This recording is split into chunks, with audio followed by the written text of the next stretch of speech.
Demoing the Arbortech angle grinder here with a buffing pad on it. So when you buy it, the setup for grinding and that, it comes with this backing pad.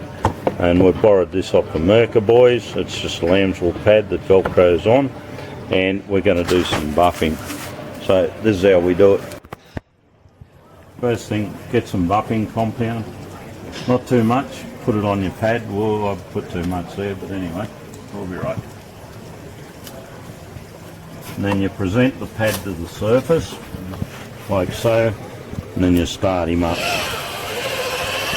You don't want to go going too fast, because too fast you'll burn the surface.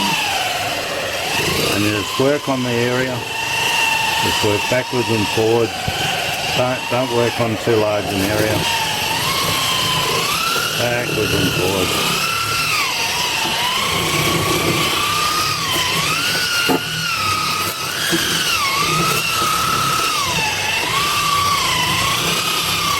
That's pretty well back up there. That's how you can.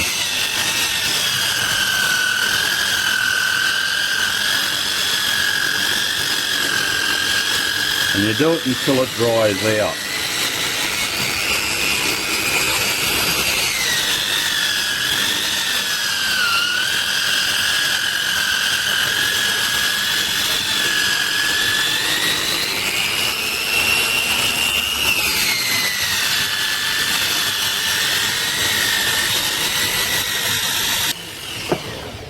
That's all there is to it.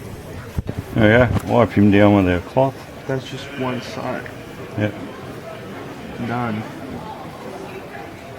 So we can see right through it again.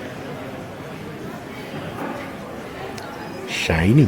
When you play with it, it's fairly important. You don't have too much, and you just keep it going until it dries out, and it all powders up.